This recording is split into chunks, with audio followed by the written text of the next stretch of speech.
Nous remercions vraiment le Seigneur. Tous ses bienfaits. Ce cantique a plusieurs intonations. On a commencé à chanter ça avant 1990. À l'Assemblée d'Abidjan, je ne sais pas qui était là. Tu étais là? Attends, tu parles là, d'accord. 1990, sur la version qui circule actuellement sur le... Ouais, toi, tu étais là. Tu as suivi ça? Le frère Maurice. Voilà, ok, c'était un des pianistes, un des premiers pianistes. Lui, il est là il y a longtemps, hein? Amen. Amen. Il y a très longtemps, effectivement. Très longtemps. Dieu soit béni. Tout ça, ça compte. De marcher avec Dieu, de ne pas... Quelles que soient les difficultés, d'avancer malgré tout. Amen. Nous remercions vraiment le Seigneur. Tout s'est bien fait pour nous. Nous allons étudier un sujet que nous avons déjà vu ici une fois. Maintenant, on fait le rappel de ce sujet-là, c'est venu sur mon cœur. C'est important qu'on rappelle ça parce que c'est des enseignements qui doivent être bien établis dans l'esprit, dans la foi des enfants de Dieu. On n'entend pas ça partout, hein. Ou bien on entend ça d'une manière, façon, les gens parlent, c'est mélange, mais on entend ça, ouais, c'est vrai, on entend. C'est mélange, façon, mais vous allez voir. Que Dieu soit béni. Ça, on a déjà parlé de ça ici. Donc, ceux qui sont habitués, ils ont déjà entendu ça. C'est le rappel. Rappel sur la délivrance de la pauvreté. Alléluia. Dans 2 Corinthiens chapitre 8. 2 Corinthiens chapitre 8.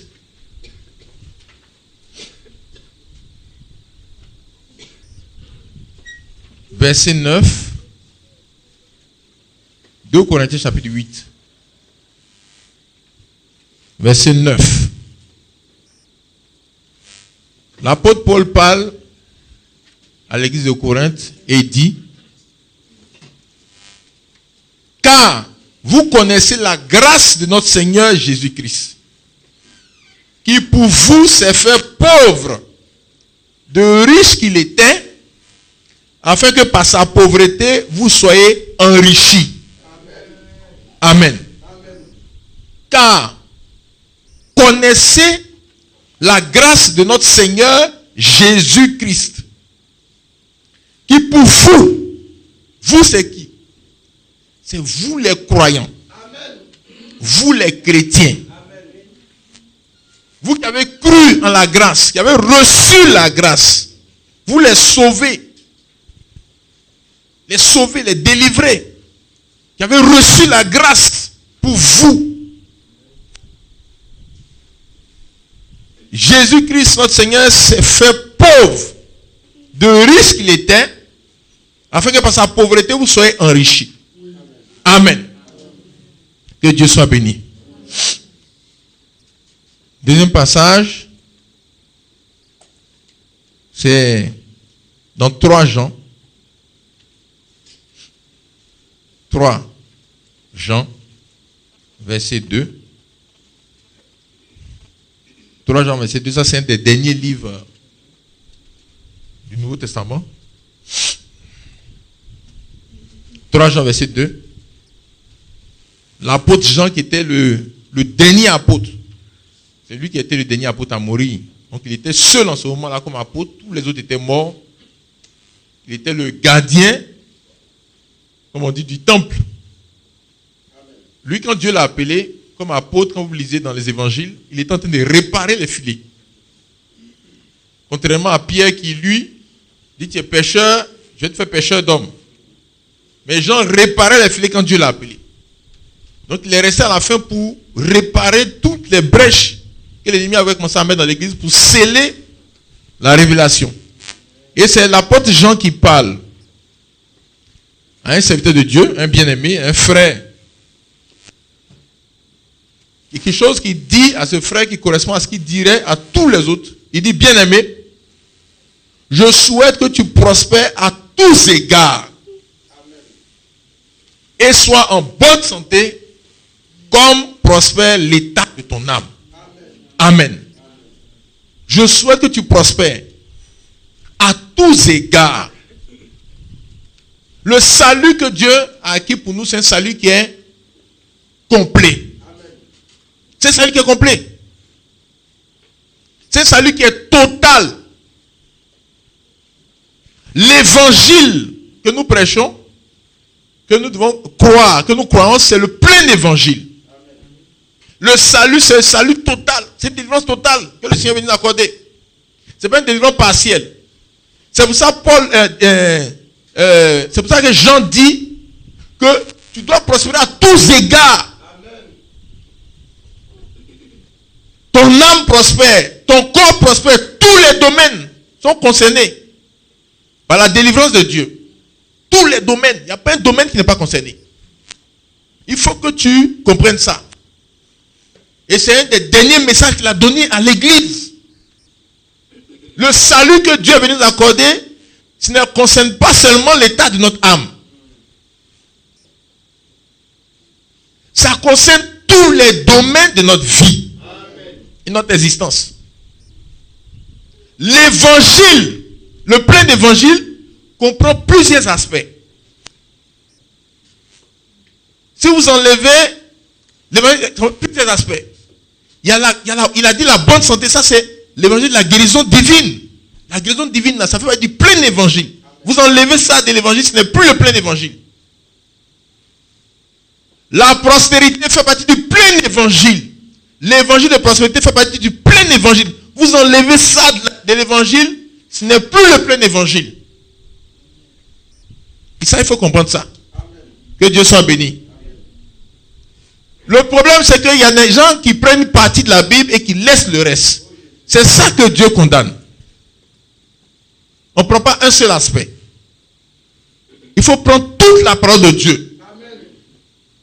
Et dans les différents éléments que le Seigneur est venu accomplir pour la délivrance, il y a la justification par la foi. On est rendu juste par la foi. Alléluia. Il y a la rédemption. On attend la rédemption, le changement de notre corps. Alléluia. Mais la Bible dit aussi, il y a la délivrance de la pauvreté. C'est pour ça qu'il dit, Jésus qui était riche, il s'est fait pauvre pour qu'on devienne riche. Alléluia. Parce que vous savez que l'œuvre de la croix, c'est une œuvre d'échange. Par la croix, il y a eu un échange. Alléluia. Vous connaissez l'histoire de Joseph qui est parti voir Jacob avec ses deux enfants. Il y avait le fils aîné qui s'appelait Manassé et le cadet qui s'appelait Ephraïm. Et Jacob était couché, il était prêt à lancer la bénédiction. C'était un prophète, il était héritier des promesses de Dieu et il devait transmettre.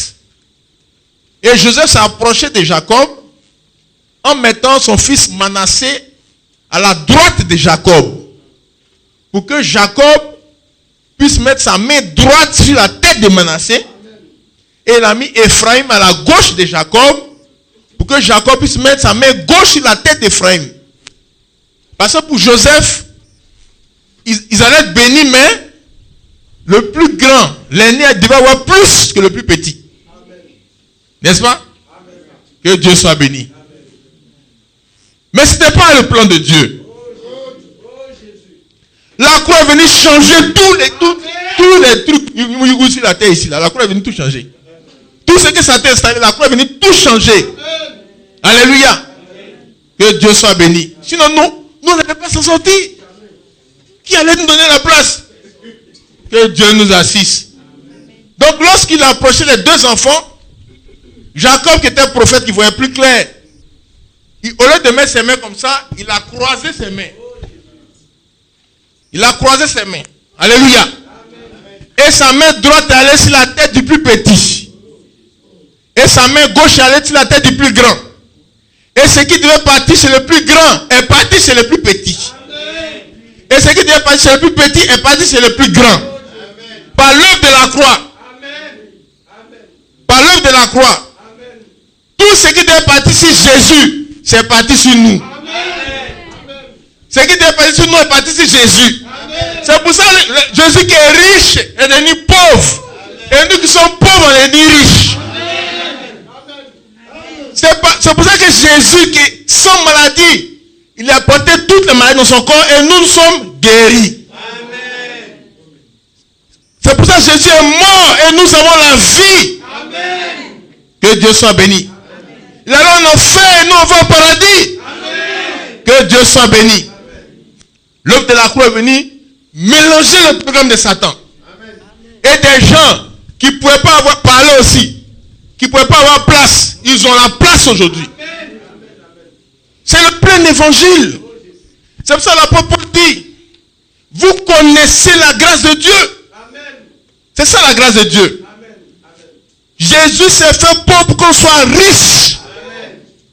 Si tu enlèves ça, ce n'est plus le plein évangile. Que Dieu soit béni. Donc, le salut comprend la délivrance de la pauvreté. Lorsque vous lisez dans Deutéronome chapitre 28, dans Deutéronome chapitre 28, Moïse, par le Saint-Esprit, par l'ordre de l'Éternel, donne la liste des bénédictions et la liste des malédictions. Aujourd'hui, si tu veux savoir si ce qui t'arrive est une bénédiction ou une malédiction, va lire la liste officielle que Dieu a donnée à Moïse dans Deutéronome chapitre 28, 29, 30. Il y a beaucoup d'autres listes complémentaires encore qui sont dans la Bible, dans d'autres passages, comme dans Jérémie 48, etc., etc. Mais à partir de cette liste officielle, tu sauras si tu es, ce que tu vis là, si c'est dans la liste des bénédictions ou bien c'est dans la liste des malédictions. Parce que si tu ne connais pas ton problème, tu ne peux pas avoir la solution. Un bon traitement repose sur un bon diagnostic. Et lorsque nous disons dans cette liste, là, frères et sœurs, la pauvreté fait partie des malédictions. La pauvreté, c'est une malédiction. C'est une malédiction. Il n'y a aucune promesse de pauvreté dans la bouche de Dieu. Lisez dans la Bible, vous allez voir. Il n'y a pas un passage où Dieu dit, je promets que tu seras pauvre. Il n'y a aucune promesse de pauvreté. La volonté de Dieu n'est pas dans la pauvreté. La volonté parfaite de Dieu n'est pas dans la pauvreté. Il n'y a pas dit, je désire que tu sois pauvre, mon fils. Tu es dans la pauvreté, puis tu dis, peut-être c'est la volonté de Dieu. Qui a dit ça? Quel jour Dieu a mis quelqu'un là-bas? La pauvreté, c'est une malédiction.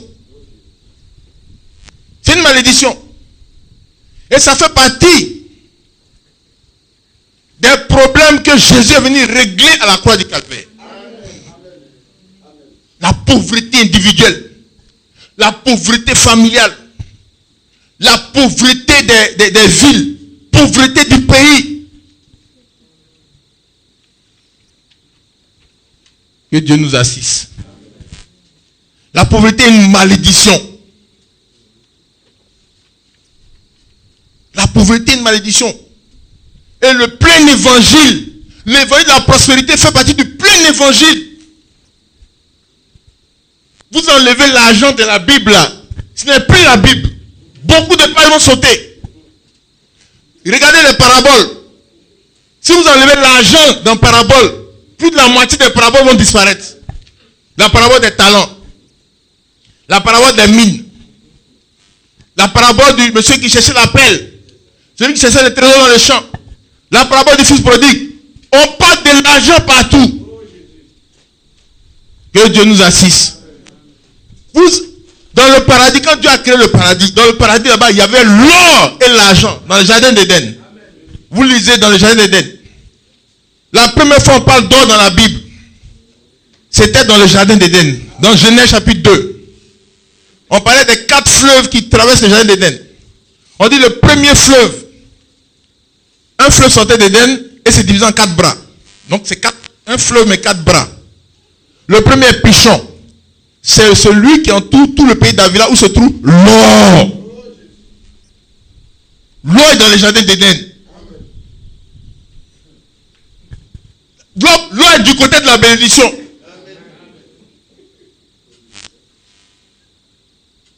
Ensuite, on dit, l'or de ce pays est pur. On nous trouve aussi le bédlium et la pierre d'onyx. Ça, c'est des types de diamants.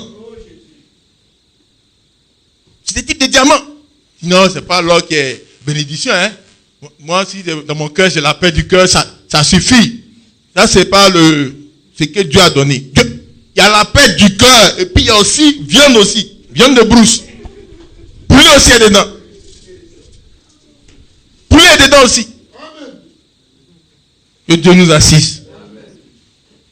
L'évangile de la pauvreté ne fait pas partie du plein évangile.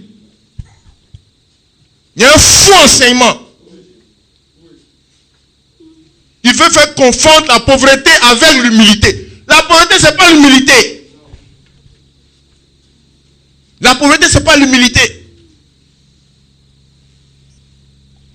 C'est pas être pauvre, ça ne veut pas être ça veut pas dire que tu es humble. Tu peux être pauvre et très orgueilleux. Il ne faut pas confondre la pauvreté avec l'humilité. La pauvreté, ce n'est pas l'humilité. L'humilité, c'est le fait de regarder à Dieu toujours. Les gens comme David, ils dansent pour le Seigneur. Il avait plus de 90 tonnes d'or. Il danse pour le Seigneur. Il loue le Seigneur. Il priait 7 fois par jour, David. 7 fois, il dit 7 fois, c'est là pour louer le Seigneur. 7 fois. Les gens disent les musulmans prient beaucoup. Ils font 5. David, 7 fois. Il dévançait l'aurore. Il jeûnait beaucoup. Avec plus de 90 tonnes d'or. Pauvreté et humilité, c'est deux choses qui sont totalement différentes. Que Dieu nous assiste. Il faut savoir, frères et sœurs, que l'évangile, la pauvreté, ne fait pas partie de l'évangile de Jésus-Christ. Il n'y a pas de promesse de pauvreté que Dieu donne à son peuple. Ou que Jésus-Christ a donné aux gens. Il n'y a pas de promesse de pauvreté. Que Dieu nous assiste.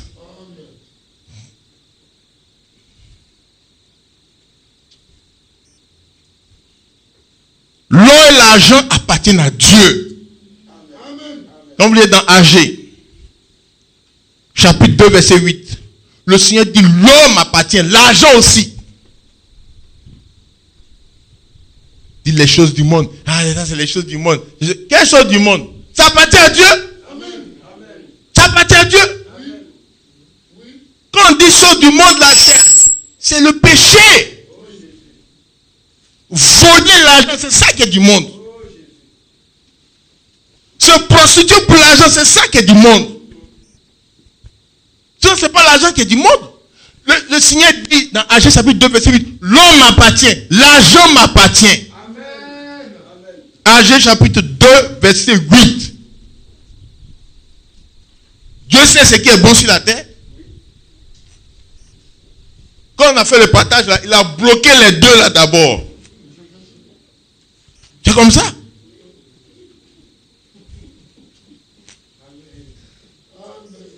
Que Dieu nous assiste. Frères et sœurs, chaque fois que le Seigneur apporte la délivrance à son peuple,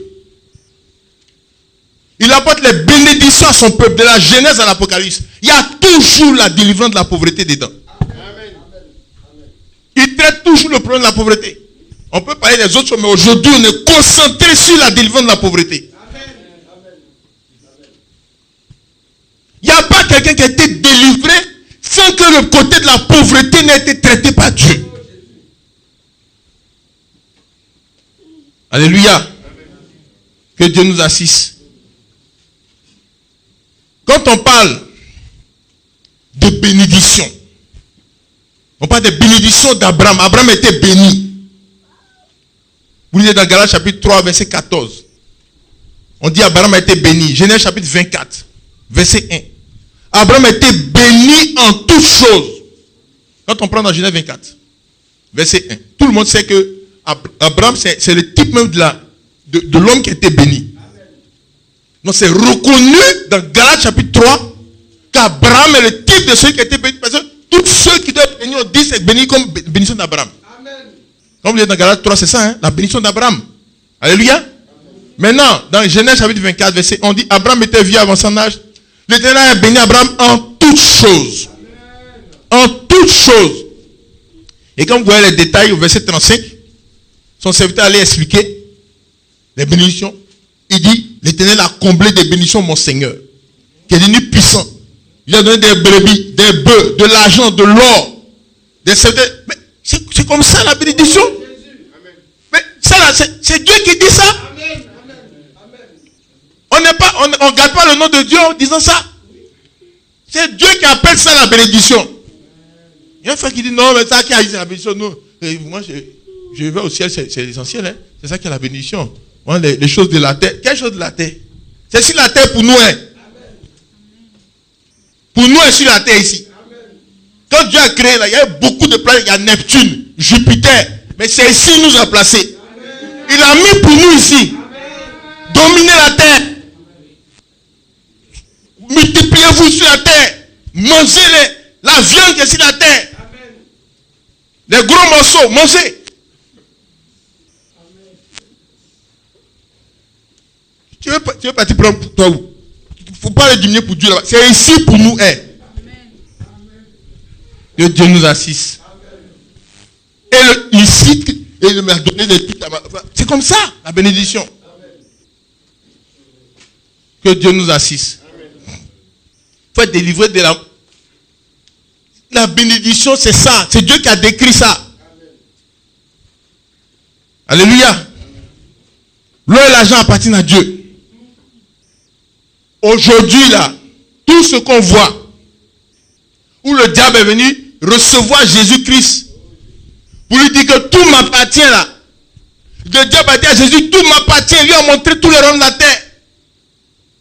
Il dit, tout m'appartient. C'est le résultat d'un braquage. C'est le résultat d'un braquage. La Bible dit c'est un voleur, un brigand.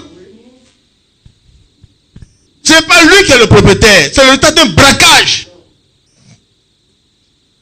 Tout ce qu'on voit, c'est le résultat d'un braquage. C'est des attaques, des vols.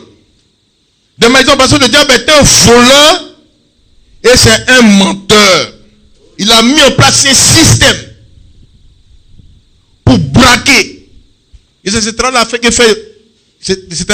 que fait le Dieu Mammon. Mammon, c'est un faux. C'est le Dieu de la corruption, de la cupidité, de l'idolâtrie et de la cupidité concernant l'argent. Il faut savoir ça. Tout ce qu'on voit, que le diable, il a l'argent, c'est le résultat d'un braquage. L'argent qui est beaucoup chez ceux qui servent le diable, c'est le résultat d'un braquage. Et c'est ça qu'il a voulu faire à Jésus. Il dit, je vais te donner ça si tu me sers. Que Dieu nous assiste. Amen. Jésus est venu récupérer ça directement sans passer par lui.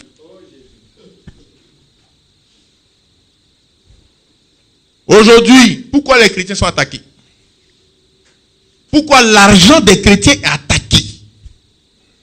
Les chrétiens aussi doivent savoir ça. Mais les chrétiens pensent que c'est Dieu qui veut qu'ils soient dans le Béréa. Beaucoup de gens, ils pensent qu'ils sont devenus plus spirituels. C'est faux.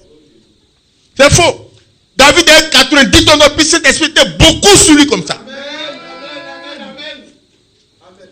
La pauvreté n'augmente pas le Saint-Esprit. Hein?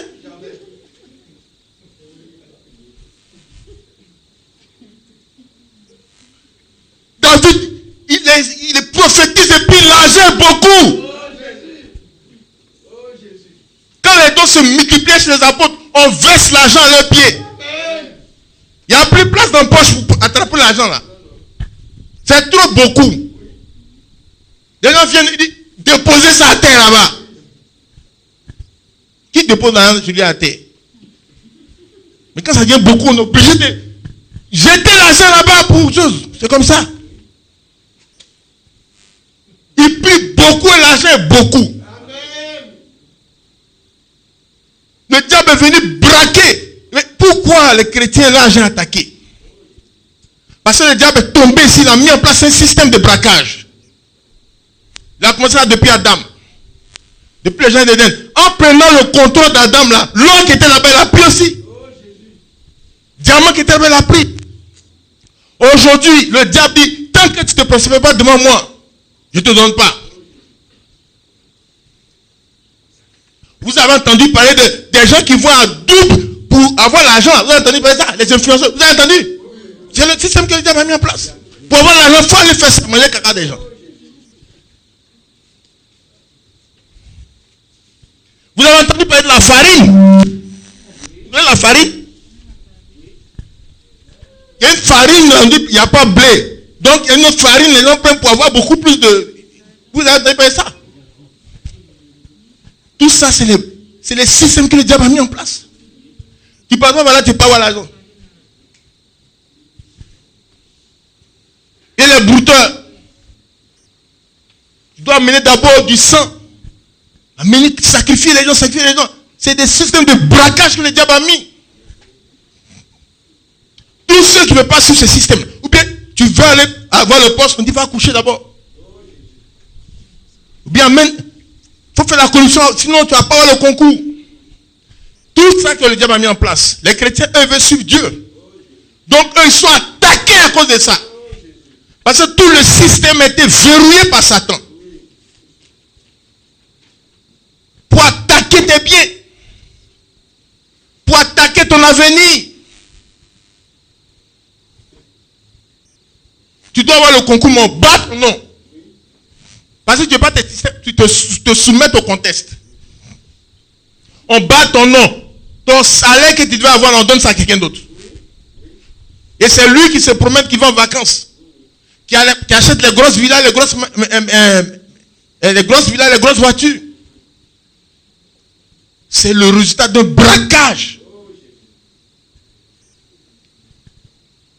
Beaucoup de chrétiens, l'argent là, c'est les gens qui bouffent ça actuellement. Beaucoup de chrétiens, l'argent, c'est les gens qui bouffent. Ils sont en train de gratter dans Abidjan. Voiture qui te dépasse, c'est ta voiture qui est en train de partir comme ça. Les gens sont assis dedans.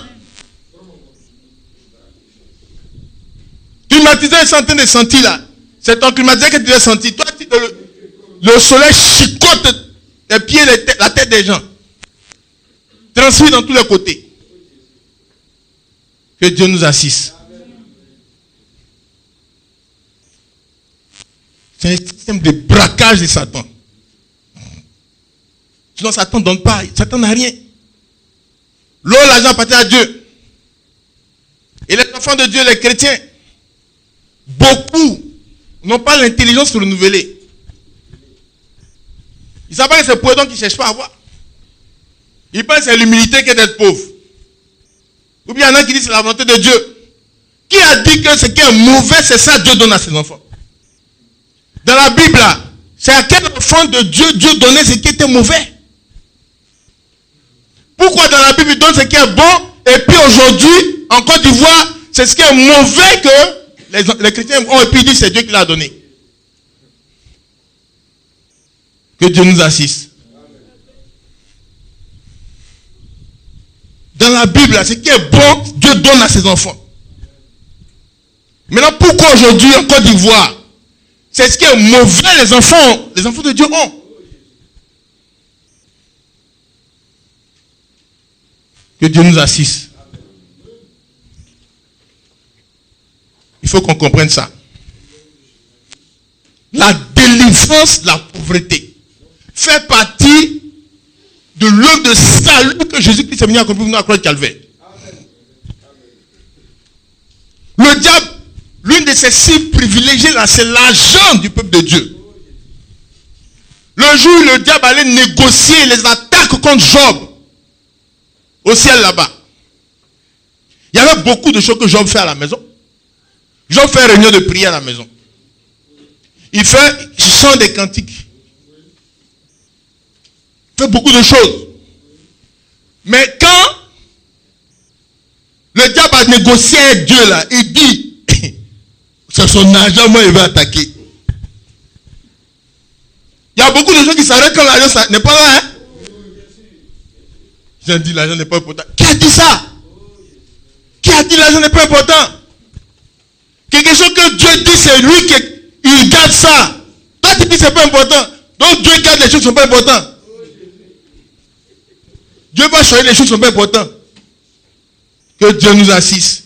Les chrétiens aussi souvent, leur tête est bizarre. Eux de lire la Bible et puis de faire ce que la Bible dit, ils inventent des choses. Un évangile de médiocrité. Un évangile africain. Ça c'est l'évangile africain ça. Comme tu es en retard, tu dis non, Dieu n'a pas d'heure. Qui t'a dit ça? Pourquoi 6 heures, le soleil est là, 18 heures, ça se coule. Pourquoi? Qui t'a dit Dieu n'a pas d'heure? Que Dieu nous assiste. Un jour, on demandait à un serviteur de Dieu pourquoi dans son église en France, il y a beaucoup de blancs. Quand il va en France, les églises des noirs, là, ils sont noirs tous comme ça. Mais lui, dans son église, là, il y a les blancs aussi. Donc j'ai dit, mais comment toi tu fais pour que... J'ai demandé ça comme ça, quoi. Et il dit, c'est pas compliqué. Hein. Les Africains, ils ne respectent jamais l'heure. On ne sait pas que ça commence, que ça finit. Donc c'est ça, les blancs ne viennent pas chez eux. Et il dit, les blancs ne croient pas à Dieu. Il dit qu'on ne sait pas quand ça commence à finir, c'est mélange, on ne sait pas comment. Donc lui, il fait des trucs correctement, tout. C'est ça, les gens viennent. On pose des questions, les gens ne répondent pas. Ça, on ne fait pas comme ça. Les trucs du village là. Si tu veux trop comprendre, c'est pas bon. Hein. Donc tout le monde est là, personne ne dit, les blancs disent, mais ça c'est pas clair. Ils ne viennent pas. Souvent, il y a une africanisation. Tu marches et tapes tous les jours. Tu n'as pas l'argent, c'est chaud, tout est dit. C'est Dieu qui t'a donné. Qui va croire ça? Tu dis à ton voisin, viens, c'est Jésus. Parce que tu demandes du sel au voisin. Que magie tu t'en prends là-bas? De l'eau tu t'en prends. Devant ton voisin, on vient enlever ton compteur. Tout le quartier te donne un peu d'eau pour boire. Et tu dis, il n'a qu'à venir, c'est ton Dieu. Il va être comme toi.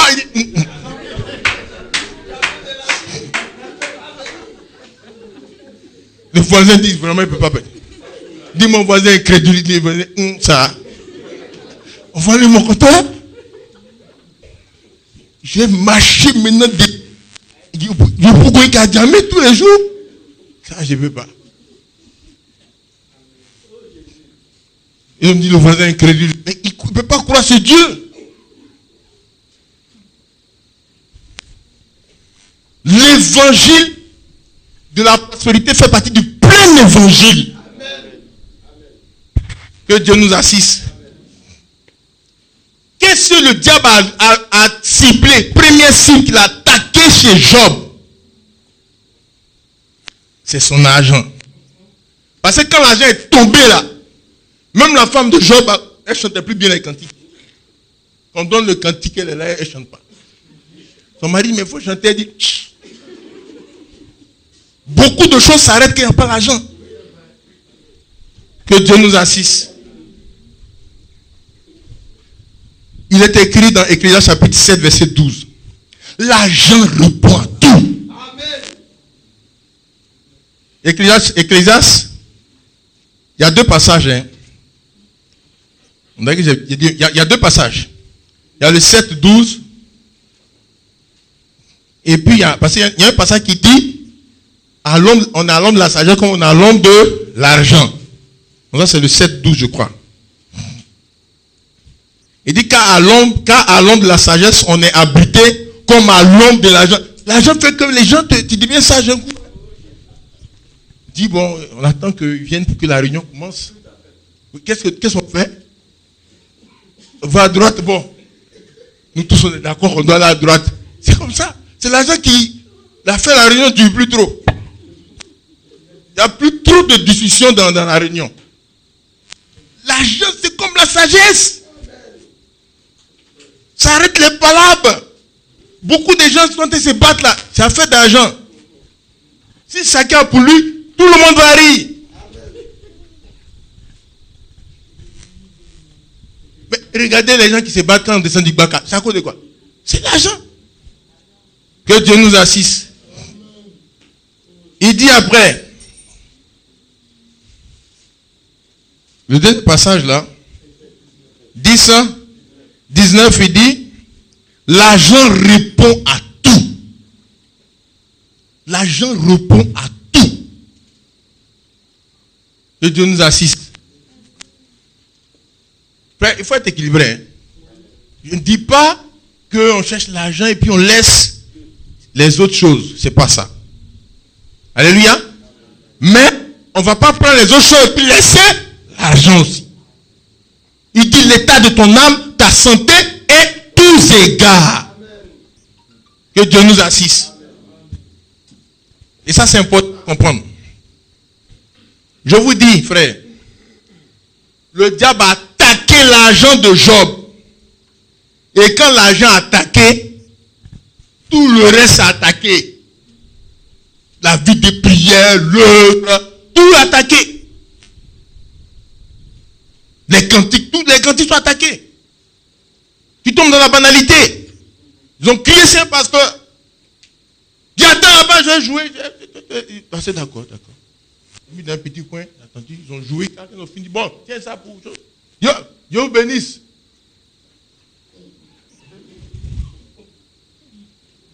Il est tombé dans la banalité. Frère, ici sur terre, l'argent répond à tout. Et la partie de l'argent là, Dieu a prévu ça dans le salut. Parce que c'est qu'on est sur terre. Il a demandé, lorsque Salomon a fait la méga offrande, la grosse offrande, il a fait une offrande de 1000 bœufs. Le Seigneur a arrêté toutes les réunions qu'il faisait. Tous les rendez-vous, il a arrêté tout pour aller voir Salomon la même nuit. Vous lisez le passage, vous allez voir. La même nuit, le Seigneur est venu rencontrer Salomon. Tous les autres rendez-vous étaient... On dit, attendez. On s'est reporté. Il y a une autre réunion. Il allait voir Salomon et dit, tu veux quoi? Il dit, bon, je veux la sagesse. Moi, ce n'est pas les choses du monde. Le Seigneur dit, je comprends, mais il faut que je mette l'argent dessus quand même. Parce que sagesse sans l'argent, ça ne marche pas. Qu'ils vont te demander l'argent des sacs de riz pour le marché. Tu n'as pas ça. La sagesse va finir. Mais je connais un monsieur, ses enfants même, il est petit dans la maison comme ça. Ils ont diminué son salaire par 4. C'est passé de 600 000 à 550 000 à peu près. Il est devenu le plus petit de la maison. Les enfants passent, ça passe. Personne ne lui demande quelque chose, ni parle. Il est là comme ça. Il ajoute sa voix à la voix des autres. Quoi. Si un enfant dit, mais ça là, c'est pas fermé, il dit, ah, c'est pas fermé. Il ajoute aussi sa voix. Il ne compte plus. Et c'est sa femme maintenant qui explique, mais allez-y, faites ça. Les gens courent pour aller. Mais venez. Puis il est à côté, il dit, oui, il doit venir. Que Dieu nous assiste. C'est pour ça que le Seigneur a dit à Salomon, tu as demandé la sagesse, c'est bon. Il faut l'argent aussi au petit. Pays que tu vois là, tu ne peux pas diriger ça, tu n'as pas l'argent. Il faut que tu aies l'argent, donc je te donne aussi l'argent. Que Dieu soit béni. Le Seigneur a corrigé sa réponse. Il a corrigé la réponse. C'est pour ça que pour que les gens se marient là, l'une des questions que les serviteurs de Dieu posent, est-ce que tu as l'argent? C'est comme ça. Tu vas te marier. Hein?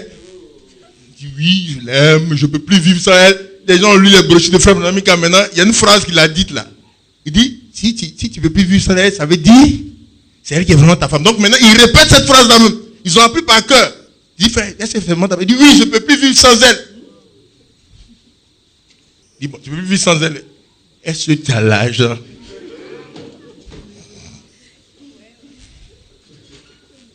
Parce que Salomon dit, il faut avoir le champ et la maison. Est-ce que tu as l'argent?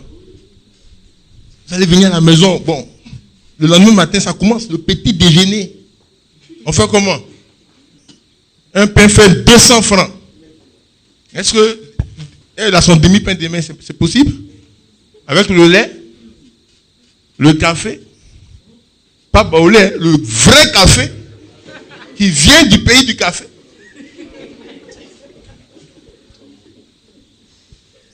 Avant qu'on te donne un proverbe, les proverbes ont commencé. Hein? La sagesse sans l'argent, ça ne suffit pas. Que Dieu nous assiste. Regardez, Pharaon avait les enfants d'Israël. Lorsque la délivrance des enfants d'Israël avait lieu avec Pharaon, Pharaon dit, vous ne partez pas. Mais quand ça commence à chauffer sur Pharaon, vous lisez dans Exode, chapitre 10, verset 24. Pharaon dit, vous pouvez partir, mais vos bœufs et vos brebis restent en Égypte. L'Égypte, c'est le monde. La délivrance de l'Égypte, c'est la délivrance du monde. La mer rouge, c'est le baptême. Pharaon a proposé qu'ils partent, mais en laissant les brebis et les bœufs en Égypte. Moïse a dit non. Le salut comprend aussi l'argent. Beaucoup de gens sont venus dans le désert sans les brebis et les bœufs. Et Moïse a dit à Pharaon, il dit, mais quand on va l'adorer notre Dieu, avec quoi on va l'adorer? Il y a dîme là-bas. Il y a dîme là-bas. Il y a offrande là-bas. Il y a les prémices.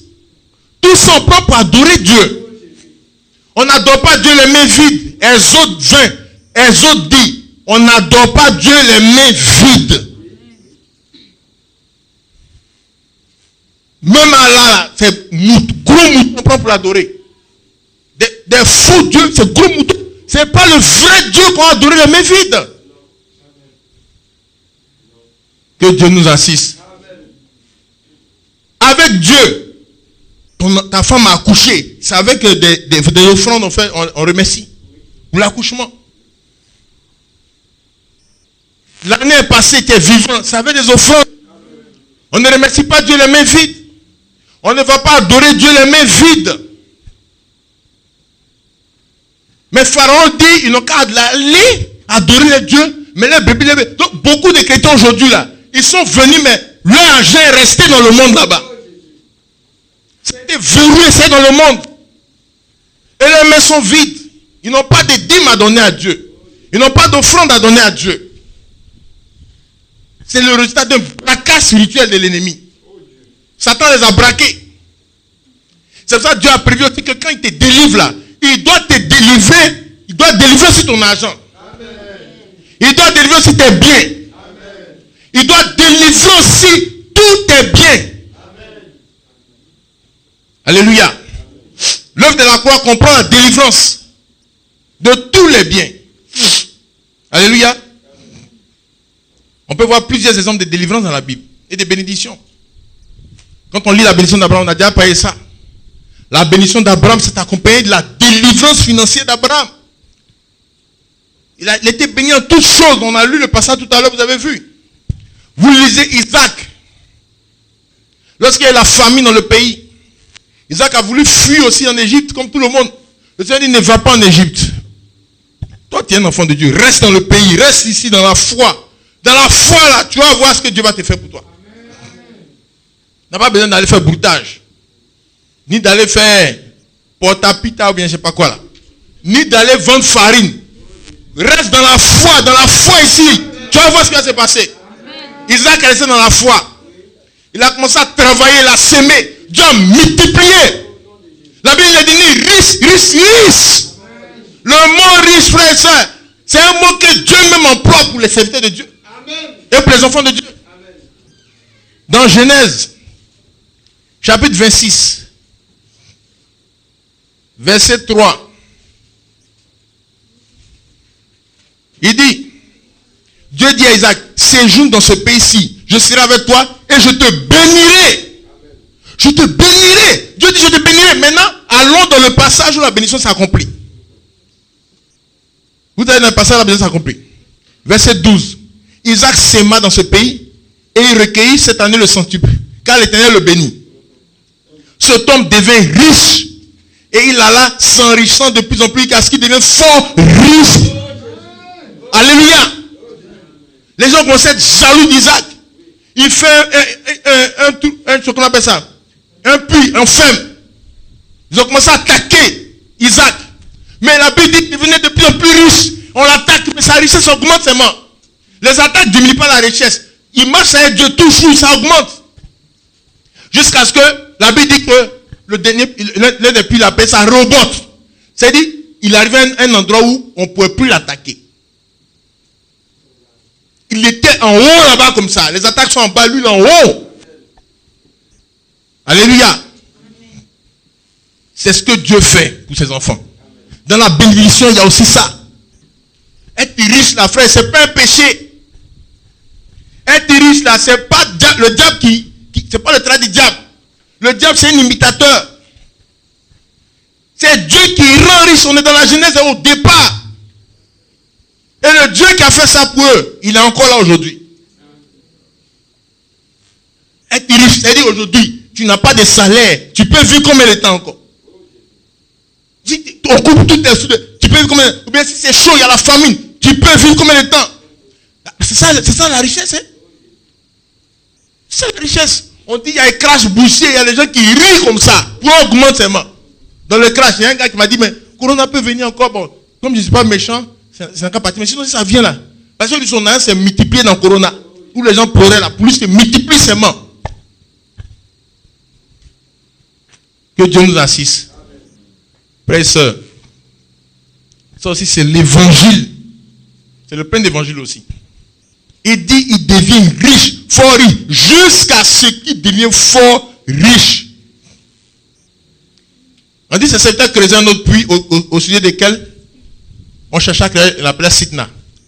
Il s'est transporté de là et creusa un autre puits pour lequel on ne chercha pas querelle. Il l'appela Rehoboth, car dit-il, l'Éternel nous a maintenant mis au large. C'est-à-dire Dieu même a prévu qu'on arrive au niveau où on n'est plus en compétition avec les voisins, tout le monde. On n'est plus en compétition avec les gens. Que Dieu nous assiste. C'est important tout ça. Regardez Jacob. Lorsque Dieu a délivré Jacob,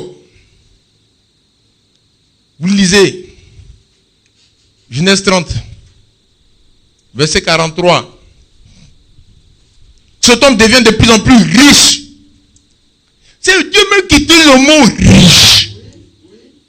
C'est le mot de la Bible. C'est-à-dire, les traducteurs qui ont traduit en français là, quand ils ont cherché les mots, le mot en français qui correspond à ce que Dieu a dit sur Jacob, c'est le mot riche.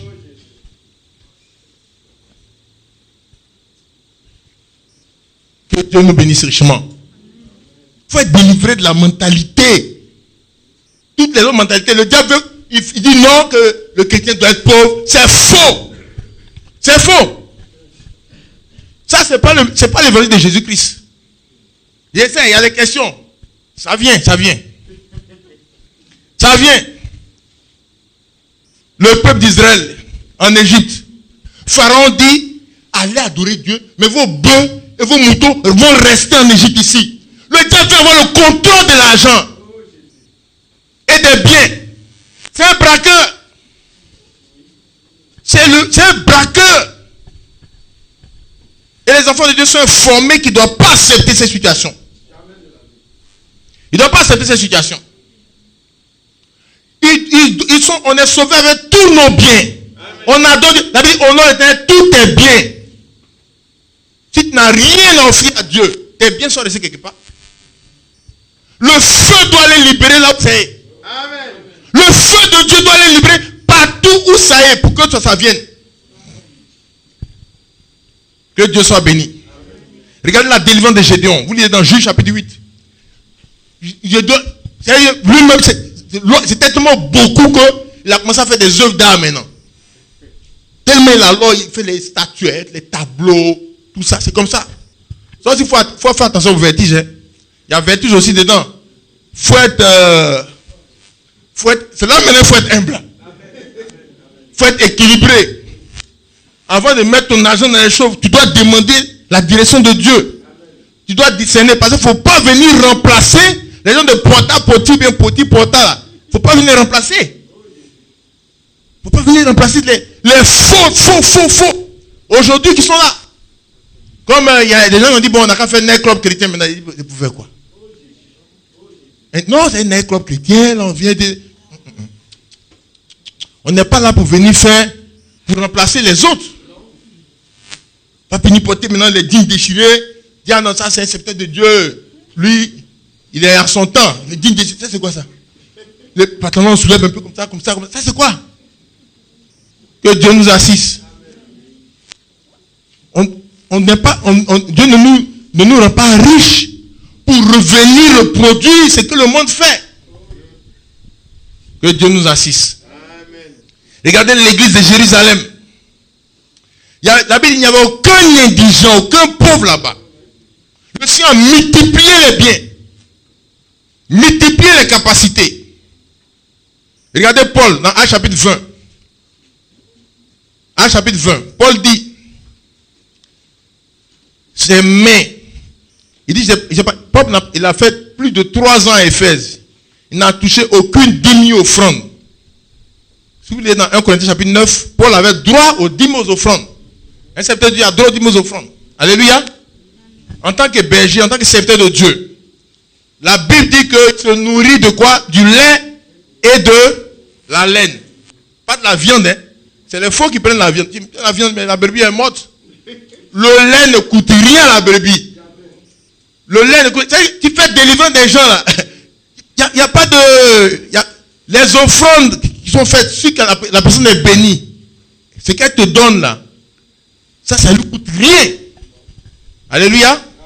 Que Dieu soit béni. Le Seigneur dit pour le berger, le lait et la laine, ça suffit. Amen. La laine ne coûte rien au mouton. Le lait ne coûte rien au mouton.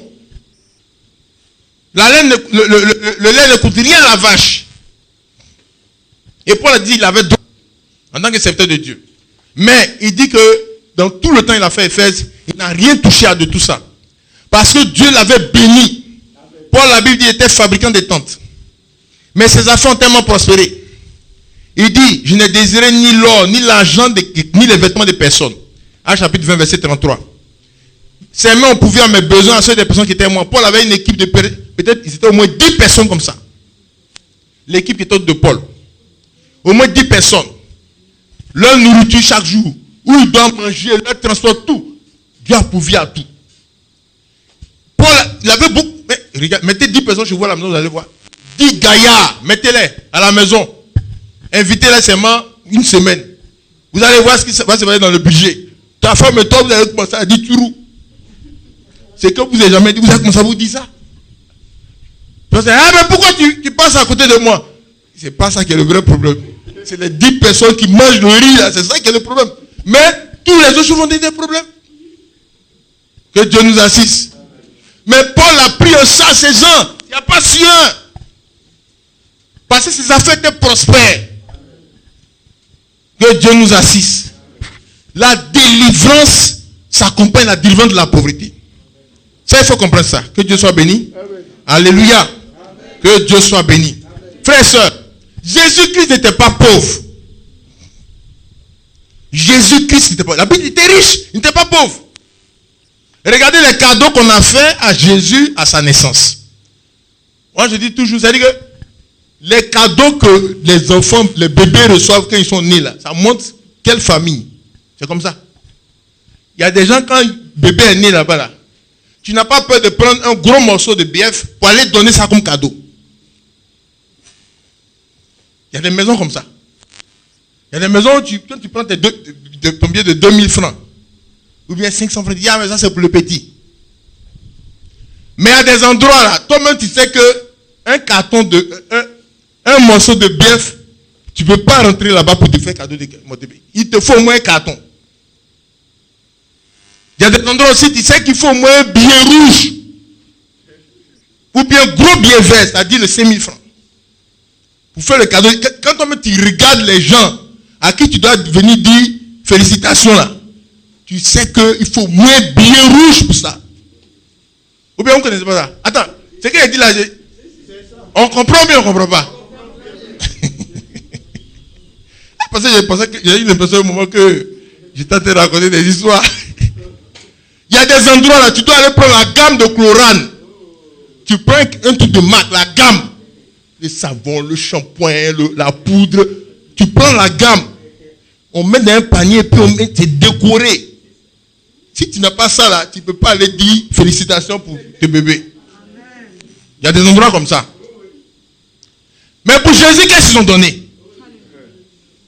Quand Jésus est né, ils ont donné quoi? De l'or, de l'encens. Mais il n'est pas pauvre. Où il est né là, c'est là il voulait naître. C'est comme Mark Zuckerberg. Son nom, c'est tout difficile à moi. Les gars de Facebook là.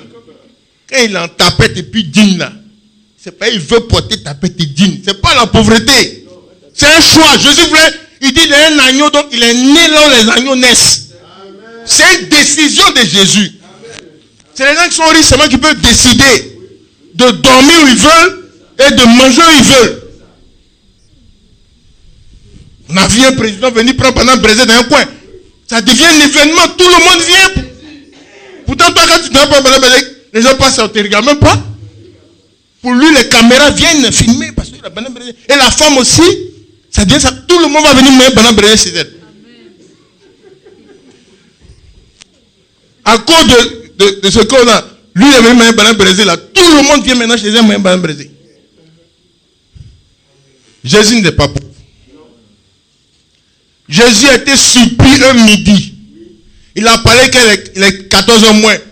Pierre le pousse un peu comme ça. Il dit oui. Il dit, ah les gars, vous allez manger. Hein? Pierre veut les chasser pour qu'ils aillent chercher pour manger. Jésus dit, mais donnez-leur même à vous à manger. Vous avez quoi? Il dit, ah, 5 pains et 2 poissons. Le truc est caché quelque part, bien emballé. Ils attendent que tout le monde parte, ils vont pouvoir manger. Jésus dit, donnez à manger. Ils étaient découragés. Jésus dit, faites-le asseoir. Il a pris, il a multiplié. Tout le monde a mangé. 5000 hommes. Si chacun a sa femme, ça fait 10 000 personnes. Si chacun a 2 enfants, ça fait 20 000 personnes. Ils ont mangé jusqu'à... On leur donne, dit, c'est bon, c'est bon. La capacité à recevoir des gens à midi, sans être préparé, et de les rassasier. Sans qu'on se fasse par là à la maison, avec des malédictions, pour demander qui a dit aux gens que je suis là. Cette capacité, c'est ça, on dit, tu es riche. Jésus n'était pas pauvre. Il peut recevoir les gens imprévus comme ça, il y a 20 000 personnes, et chacun mange jusqu'à, on est rassasié quand on dit, c'est bon, c'est bon. Dieu sait ce qui se passe. C'est une femme là qui a insulté des poulets et des moutons. Quittez là-bas, vous venez tout manger les gens. Elle parle du gars qui est venu manger chez eux. Donc les moutons picoraient, je ne sais pas si c'était son riz qu'elle a installé. Et le mari est avec l'étranger. Donc elle vient, elle chasse les poulets. Quittez là-bas. Vous venez toujours chez les gens pour manger. Toute cette mauvaise humeur est liée au fait qu'il y a une seule personne qui est venue, ça a diminué leur plat. Jésus n'était pas pauvre. Les impôts sont venus faire un redressement à Jésus. Vous connaissez tout ce passage. Ils ont surpris Jésus. Matthieu chapitre 17, verset 24. Ils sont venus faire un redressement. Tous ceux qui sont chefs d'entreprise, sont entrepreneurs, savent qu'on appelle redressement. On ne dit jamais Dieu vous bénisse à Jésus. Il y a des impôts qui viennent. Jamais. C'est des trucs, c'est des malédictions, des trous qu'on se fait. On amène le papier de redressement là. C'est toujours des trucs vraiment. En tout cas, on n'est pas content. Jésus a réglé pour lui, il a réglé pour Pierre. Il va pêcher un poisson. Rapidement, il a pris. Il a réglé tout. L'affaire s'est éteinte comme ça. Sinon, ça allait devenir une affaire de thèse. Ça allait se faire dans les journaux. Ça s'est éteint. Alléluia. Amen. Jésus n'était pas pauvre. Il y a une femme qui a pris un parfum de nard. La Bible dit 300 deniers. Ça fait à peu près 600 000. Ils ont versé le parfum sur Jésus. Les gens commencent à bavarder. Jésus dit, mais je mérite. Je mérite. Voyons les prix des parfums. Regardons les prix de nos parfums. Lui, c'est un parfum, c'est un jour seulement. Il a pris ça un jour, plus de 600 000 francs, son parfum. Maintenant que chacun voit le prix de son parfum. Et puis nous disent de quoi il s'agit. Il y a des gens qui ont un parfum, 50 000 francs, on ne dort plus. Eux-mêmes, ils soufflaient, ça peut ça finisse pas vite. Et puis, chaque 31 décembre, c'est ça, ils mettent. Jésus a versé tout un jour seulement. Et puis il est parti sans que son cœur ne batte. Sans qu'il insulte les enfants ils ont cassé le parfum. Quel enfant qui a cassé ton parfum? Que Dieu nous assiste. Jésus n'était pas pauvre. Les gens disent Jésus était pauvre. Quel pauvre ça? Que Dieu nous assiste. Le jour où Jésus devait rentrer à Jérusalem. Ils ont voulu faire les trucs. J'ai dit mais allez chez le concessionnaire. Allez chez le concessionnaire. Ils ont pris une voiture. Personne n'a roulé dedans. Direct de l'usine chez le concessionnaire. Le concessionnaire c'est Jésus. Que Dieu soit béni. Il va prendre Waroro pour rentrer à Jérusalem. Vous pensez que vous foutez de Jésus ou bien quoi? Personne n'est monté dessus. Chez le concessionnaire, nouvelle voiture. C'est comme ça. Et puis, ils sont rentrés dans Jérusalem. Et on dit c'est un roi. C'est le roi qui vient. Tout le monde est d'accord. Il va rentrer dans Jérusalem. Elle a fumé noir. Il va prêcher comment? Il va transpirer comme ça. Que Dieu nous assiste. Regardez, là-bas, quand vous lisez le partage des vêtements de Jésus, en Jean 19, 23, la Bible dit qu'il avait une tunique sans couture, de haut jusqu'en bas. Les gens disent que ça, c'est l'habit le plus cher de l'époque. Les soldats sont des fonctionnaires. Hein? Les soldats sont des fonctionnaires. Ils ont dit, ah, ça là, il faut que vraiment, on ne peut pas. Ils ont dit tout ça qu'il n'y a rien qu'à gagner. Au sort. Que Dieu soit béni. Tout ça, c'est pour dire quoi? Jésus n'était pas pauvre. Alléluia. Il s'est fait pauvre pour qu'on devienne riche. Que Dieu soit béni. Jésus n'était pas pauvre. Il n'était pas pauvre. Il s'est fait pauvre à la croix. La Bible était nue. Il n'avait pas d'habit. Il n'avait pas à manger. Il avait faim. Il avait soif. Il manquait de tout. Il n'avait même pas de tombeau. Les gens les plus pauvres, même chacun au moins un trou, on dit c'est là on l'a enterré. Jésus, lui, il n'y avait pas un trou prévu pour lui. Tout était emprunté, mais ça c'est le choix qu'il a fait pour notre délivrance. Il a pris notre pauvreté. Donc, quelle pauvreté il y a de plus que on dit tu es pauvre, comment, mais tu as au moins un trou. Jésus n'a pas tout. Que Dieu nous assiste.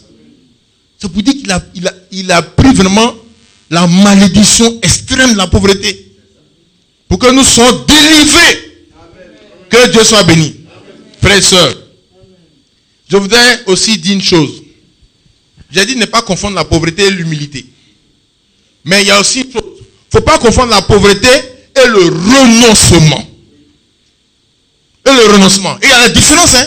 Il y a la différence. La Bible dit Jean-Baptiste. Il portait un manteau en peau de quoi? En poil de chameau. C'est l'habit le moins cher du temps de Jésus, l'habit le moins cher. C'est ce que Jean-Baptiste porte là. Un poil de chameau. Depuis on parle de habit là, c'est la première fois que j'entends mais habit un poil de chameau. L'habit le moins cher, c'est ça Jean-Baptiste portait. Il mangeait miel sauvage, ça veut dire qu'il n'est pas allé payer ça au marché. C'est des trucs, c'est dans la brousse là-bas.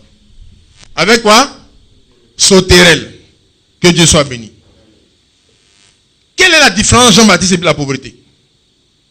Parce que ça, ce n'est pas la pauvreté, c'est le renoncement. Alléluia. C'est le renoncement, ce n'est pas la pauvreté. Mais il ne demande pas à quelqu'un. Est-ce que quelqu'un, Jean-Baptiste vient demander à quelqu'un? Il ne demande pas à quelqu'un. Que Dieu soit béni. C'est différent de la pauvreté, là, lui va demander. La pauvreté, il fait malin sa grosse voiture là. La pauvreté, il y a la colère dedans. Il y a l'aigreur. Il y a l'envie. Tu passes avec lui, il dit voilà, il veut se moquer de moi. Il marche comme ça, bla bla bla. Tu veux qu'il marche comment? Chacun sa démarche. Il y en a pour eux c'est comme ça, il y en a qui c'est comme ça. Il dit, pourquoi il lui fait malin comme ça? Parce qu'il a quelque chose qu'il n'a pas. On était dans l'assemblée de l'autre côté là-bas, à Abidjan. Lorsqu'un frère a eu une voiture avec télécommande, c'était une des premières voitures à télécommande. Il a fermé, il va, ça fait que les commentaires. C'était pas facile à l'église. Un temps à l'église, il n'y avait pas beaucoup de voitures. Et ça, il vous dit, toi, tu te souviens? On se retrouve au bus, tout le monde est dans le bus, le groupe de frères dans le bus. C'est comme ça. Donc le frère, il veut fermer son truc, on dit, mais il vient montrer que lui, là. Mais sa voiture, c'est comme ça, on ferme. Quand on ferme là, ça fait un bruit, ping, ping, ping, ping là. C'est les gens qui ont fabriqué voiture qui ont mis dedans. C'est pas le frère. Il dit, ah mais il fait malin sa voiture. Il va faire comment? Tu gares, on dit, il a garé comme ça, il a garé comme ça. Ça, c'est la pauvreté. Jean-Baptiste n'a jamais envié la voiture de quelqu'un. Il n'est jamais allé demander l'argent à quelqu'un pour manger. Il s'en fout de l'argent des gens. Hérode même c'est ça. Toutes les professions ont fait à Jean. Jean dit, toi, tu dois laisser la femme là. Il dit, mais bénis-moi au moins. Il dit, toi, jamais. Il faut que tu te répandes d'abord, sinon tu vas aller en enfer. Que Dieu nous assiste. C'est le renoncement. Le renoncement, c'est un choix. Les gens qui ont choisi ça, quand vous lisez dans la Philippiens, Paul dit, j'ai renoncé à tout. Il y a beaucoup de choses auxquelles il a renoncé. Il a dit aux Corinthiens que je n'ai rien pris avec vous. J'ai renoncé. Alléluia. Amen. Que Dieu soit béni. Amen. Tu peux choisir de renoncer pour Dieu. Pour Dieu là, tu dis moi, ça je ne rentre pas dedans. Le frère Branham avait... Beaucoup de gens pensent que le frère Branham est pauvre. Frère Branham n'a pas été pauvre. Hein? N'a pas été pauvre. Il a fait beaucoup d'offrandes à Dieu. Beaucoup d'offrandes. C'est pour ça que les impôts l'ont taxé aussi beaucoup. Parce qu'aux États-Unis, les impôts sont déclaratifs. Ça veut dire que on te laisse gagner tout ce que tu gagnes, mais c'est toi qui dois venir dire, j'ai gagné ça. Donc voilà les impôts que tu dois payer. Mais lui, tout ce qu'il gagnait, il donnait ça. Il donnait à l'église, il donnait à l'œuvre, il donnait à des veuves, il aidait les gens et il ne gardait que $400 pour lui. Donc c'est-à-dire que ces $400 il payait les impôts. Les gens disent non, c'est pas comme ça. Tout ce que tu donnes là, c'est ton argent. Ben, c'est à toi qu'on a donné. Que Dieu soit béni. C'est une décision qu'il a prise. Ne pas avoir des Cadillacs, des grosses maisons, c'est une décision. Pour pouvoir, il dit qu'il ne peut pas vivre comme ça, il peut faire vivre de cette manière-là. Il a fait ce choix devant Dieu parce qu'il ne veut pas que l'argent lui donne des vertiges. Parce que ça aussi, ça arrive. Ça peut arriver, on a déjà prêché ça ici. Il ne faut pas aussi avoir des vertiges. C'est pour ça que le Seigneur dit, quand les enfants d'Israël là dit, quand vous allez rentrer dans le pays que je vous donne, c'est-à-dire quand vous serez délivrés, il ne faut pas oublier d'où vous venez. Il faut que vous continuez à me rendre grâce. Mais ne dites pas, ah mais c'est, je suis maintenant bien, hein, tout le reste, voilà. Il ne faut pas avoir le vertige. Ça aussi c'est une autre instruction. Mais ça c'est un autre enseignement, ce n'est pas de ça qu'on parle aujourd'hui. Pour aujourd'hui là, c'est Béréa, délivrance de Béréa. Que Dieu nous assiste. Donc, il y a le renoncement. Paul a fait preuve de renoncement à beaucoup de choses. Il y a des choses, il a renoncé à ça. Alléluia. Frère Branham aussi a fait preuve de renoncement. Jean-Baptiste a fait preuve de renoncement. Il n'était pas dans le besoin pour aller demander l'argent aux gens. C'est une décision que lui-même l'a prise.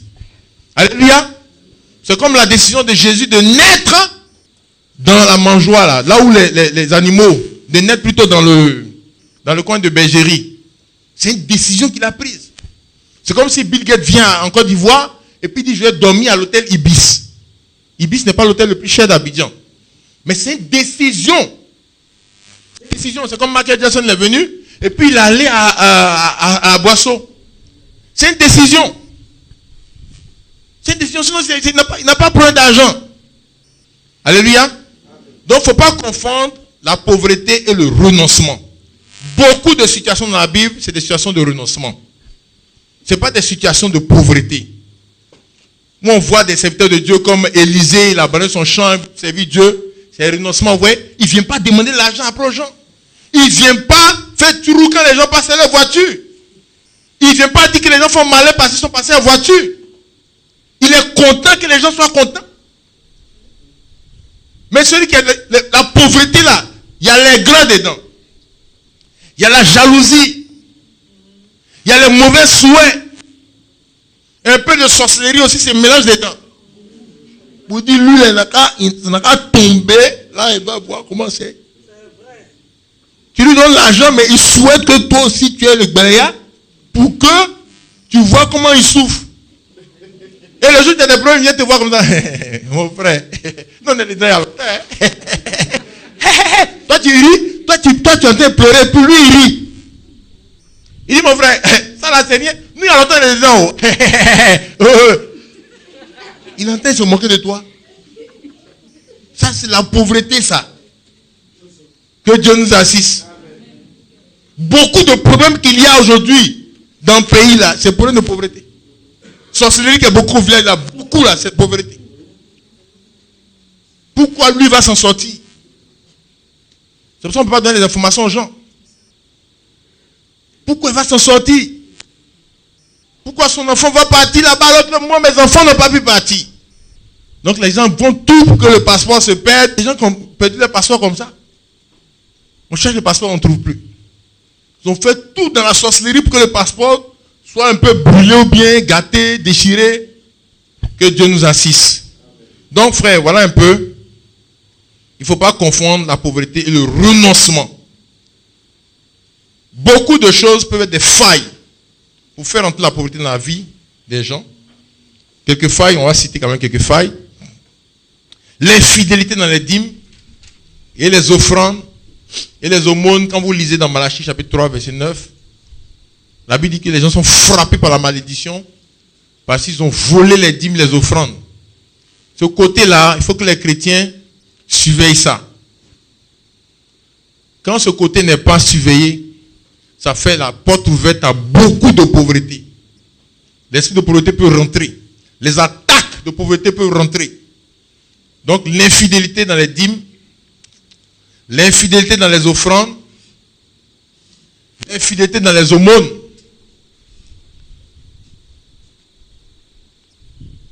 C'est des failles par lesquelles l'ennemi passe pour attaquer l'argent des chrétiens. Ensuite, on a la paresse. La paresse, la négligence dans les responsabilités, dans le travail. Soit le travail même que travail physique ou bien travail spirituel. La négligence. La Bible dit que un peu dormi, un peu de sommeil, la pauvreté te surprendra. Donc le travail là, c'est comme ça, il y a beaucoup de choses là, les gens n'ont pas ça parce qu'ils ne travaillent pas. Il y a beaucoup de choses qui viennent par le travail. Regardez, on dit, Isaac a semé dans la sécheresse. La semer, ça ne devait pas être facile. Hein? Ça ne devait pas être facile. Mais il a travaillé dur. Il y a la négligence du travail de Dieu. Quand vous êtes dans Agé, chapitre 1, verset 9. Les enfants d'Israël, Dieu les a délivrés des Babylone. Ils sont arrivés pour reconstruire le temple. Et au lieu de s'occuper du temple, chacun s'occupe de ses affaires. Ils sont fait véa, ils sont fait poulailler, ils sont fait poulailler, anacade. Pendant ce temps, ils ont laissé la maison de Dieu comme ça. Ils ont laissé l'œuvre de Dieu, ils ont laissé la maison de Dieu, ils s'occupaient de la maison de Dieu. Le prophète Agé dit, le Seigneur est venu souffler la sécheresse même sur leur argent et sur leur bien. Il faut s'occuper du travail de Dieu. S'occuper de l'œuvre de Dieu. Alléluia. Donc ça, c'est les deux premiers points qui peuvent être des grosses failles. J'ai rassemblé, hein, il y a beaucoup de choses dedans. Mais ça, il y a d'autres prédications qui parlent de ça aussi. Donc, et puis vous avez la Bible pour étudier les différents cas. Donc la paresse, la négligence, dans Proverbe 10, verset 4. Proverbe 12, verset 24. Proverbe 13, verset 4. Proverbe 20, verset 13. Donc ça, c'est dans tout ce qui concerne la paresse, la négligence dans le travail, dans les responsabilités. Concernant la dîme, les offrandes, les aumônes, là, j'ai mis Malachie 3, verset 9. Concernant la négligence dans le travail de Dieu, Agé, chapitre 1, verset 9. Voilà. Ensuite, vous avez aussi les attaques. Il y a les attaques spirituelles contre l'argent.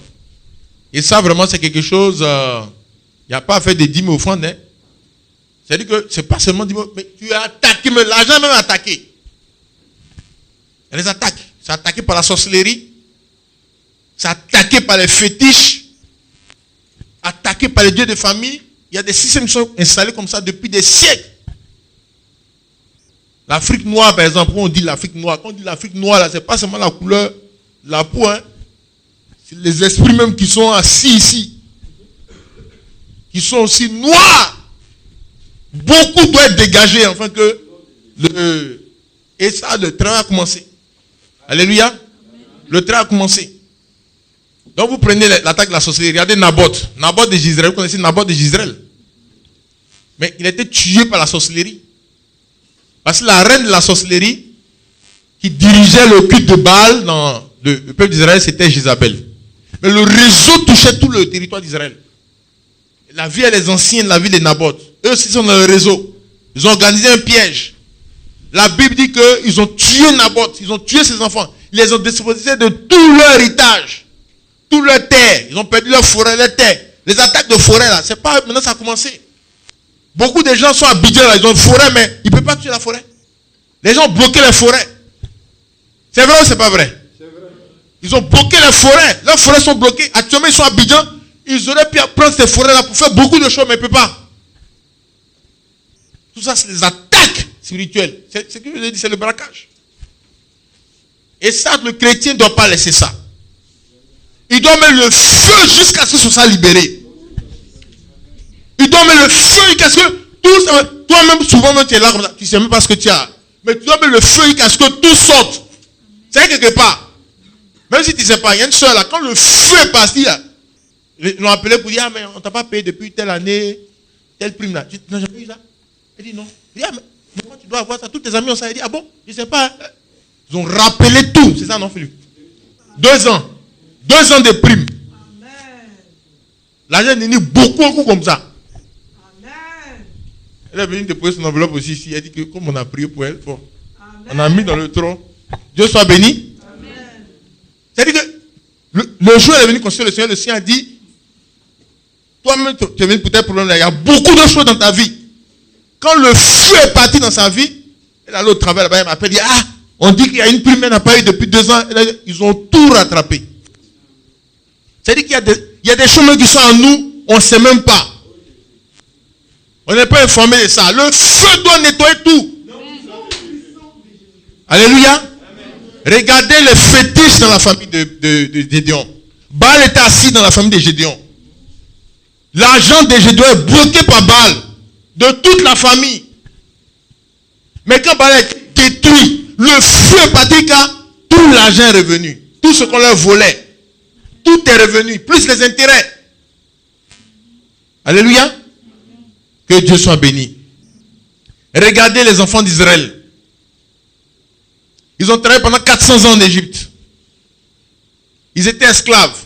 Le jour où le Seigneur les a délivrés, tout ce que leurs parents devaient recevoir comme argent qu'on ne leur a pas donné, ils ont tout calculé. Dieu a calculé ça, les dieux là. Les faux dieux, ils ont tout fait. Ils ont fait les calculs. Le représentant de Dieu est là, le représentant de Satan est là. Ils ont calculé tout. Ils ont calculé les intérêts. On dit, bon, quand ils ont fini de faire le calcul, on dit, bon, les héritiers sont là, les ayants droit. Ils ont donné tout à une génération. Ils sont passés de la pauvreté la veille à la richesse le lendemain. Amen. La délivrance s'accompagne, c'est comme ça. Tout ce qui a été bloqué là, le Seigneur peut te restituer tout ça. Amen. De telle sorte que depuis, c'est bloqué depuis 1900 euros, tout va être restitué. Amen. Que Dieu soit béni. C'est ça que la Côte d'Ivoire va expérimenter d'ici quelques temps. Les choses qui ont duré depuis le temps de l'esclavage, qui ont été bloquées, la colonisation, ils ont chicoté le dos des gens. Hein, ton arrière-grand-père et autres, chicoté les dos. On ne les a pas payés qu'ils ont chicoté le dos. Ils ont volé l'or, notre or, ils ont volé les choses. Tout va être calculé. Et tout va tomber sur la génération. Amen. Que Dieu soit béni.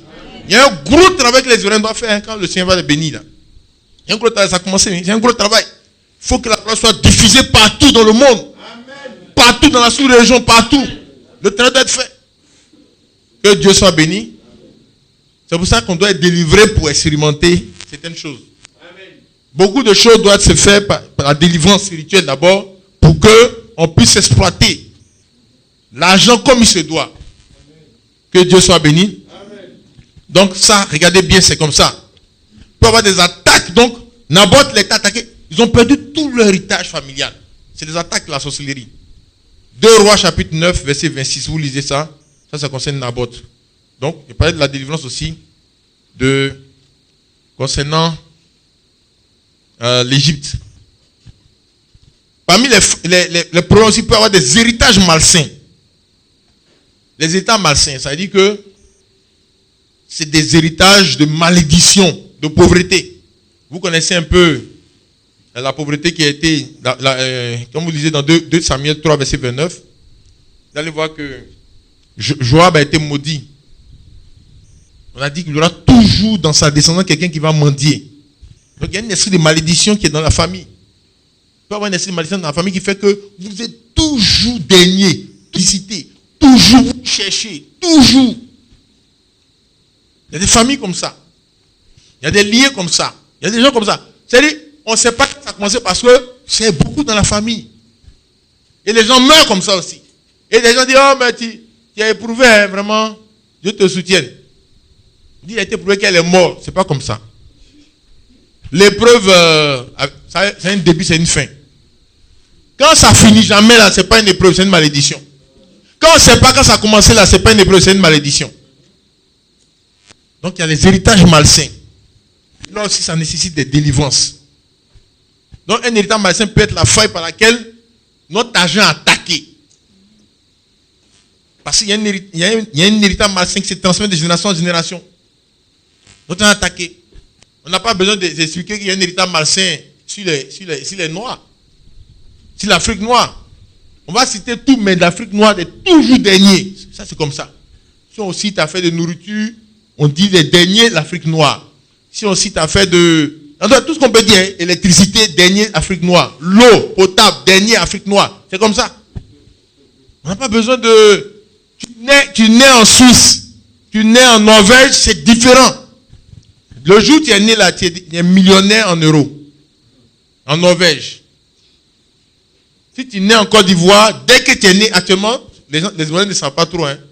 Mais dès que tu nais en Côte d'Ivoire ici, tu dois à la Chine, tu dois à la France, tu dois au Club de Paris, tu dois au Japon, tu dois beaucoup d'argent. C'est ça qui fait que c'est lourd sur nous, c'est dur là. Tu veux monter, mais tu vois que c'est dur. C'est ça. C'est ça qui est là. C'est la dette.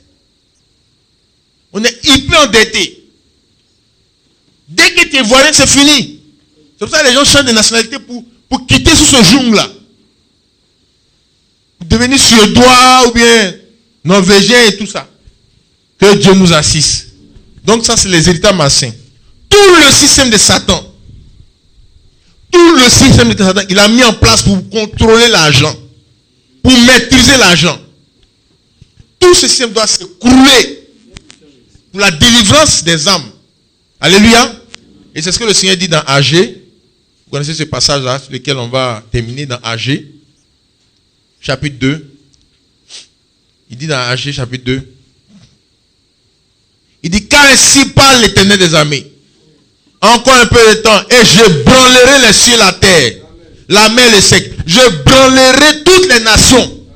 Et les trésors de toutes les nations viendront. Et je remplirai de gloire cette maison, dit l'Éternel des armées. L'argent à moi, l'or à moi. Le Seigneur a promis une délivrance totale à son peuple. Alléluia. Ça, c'est une délivrance prophétique, mais c'est une délivrance totale aussi. Il faut savoir qu'il y a la délivrance par l'œuvre de la croix, mais aussi une délivrance prophétique que le Seigneur a promis. Il a prévu secouer les nations. Amen. Il a prévu secouer les systèmes. On a prié pour que le feu touche tous les systèmes où l'argent est bloqué. On a prié ici plusieurs fois pour ça, non? C'est pas ça? Et puis porta-porti est sorti. Et puis farine blanche est sortie. C'est pas fini, hein? Le feu va nettoyer tout. Partout où l'argent des chrétiens est, ça a sorti. Amen. Tous les systèmes qui ont bloqué l'argent, qui ont barricadé l'argent, qui ont brigandé l'argent, le feu va nettoyer tout. Pour que l'argent des chrétiens sorte. Et il faut que les chrétiens se réveillent aussi dans la prière. Se réveillent dans la sanctification, dans la consécration. Il faut mettre de l'ordre dans sa vie. Il faut confesser tout ce qui doit être confessé en nous et Dieu. Et il faut s'engager dans le combat spirituel. Mais le travail de Dieu est en route. Le travail de Dieu est en route. Il faut attaquer tous les esprits qui attaquent notre argent. Que ce soit l'esprit de sorcellerie, l'esprit de corruption, l'esprit de prostitution. Partout où l'argent s'en va. On doit attaquer tout. Même ceux qu'on ne connaît pas, on ne connaît pas le nom là. Mettons le feu quand même partout. Même si tu ne connais pas le nom de l'esprit, tu mets le feu. Tout esprit qui vole mon argent. Tout esprit qui bloque mon argent. Il y a une femme là qui a prié comme ça. On a prié pour sa délivrance dans les songes. Maintenant qu'elle est dans les songes, parce qu'avant qu'elle est dans les songes, elle est attaquée, mais elle ne voit pas le visage des gens. Vous voyez, vous êtes dans les songes comme ça, vous êtes attaqué, mais on ne voit pas le visage des gens.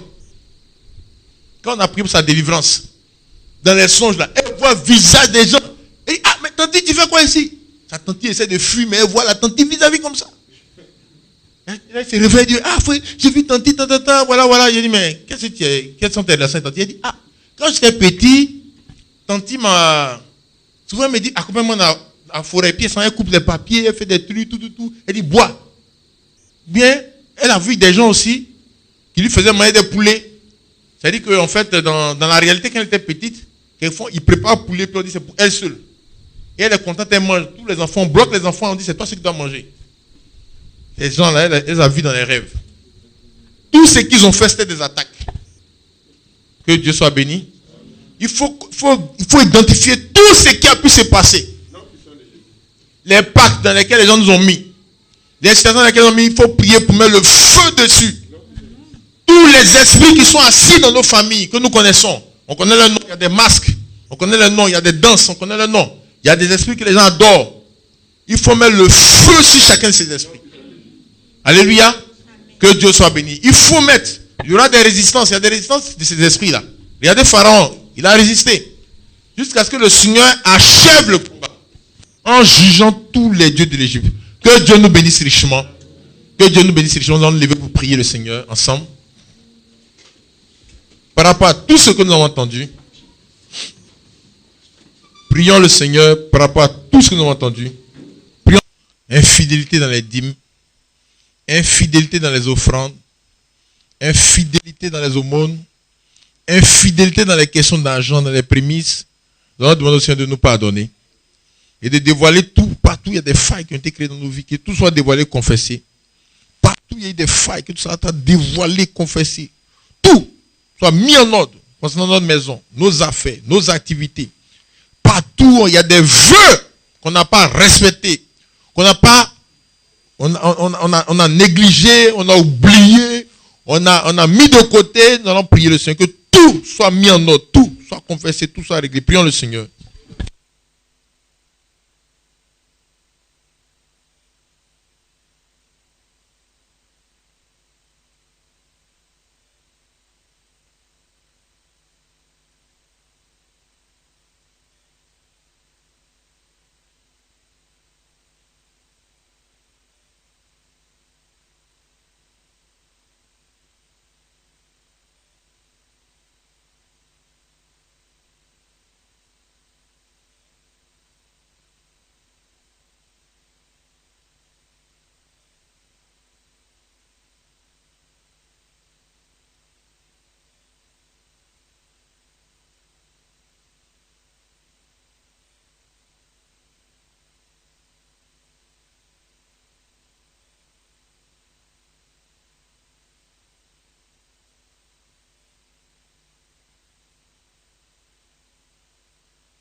Nous allons prier le Seigneur, notre argent.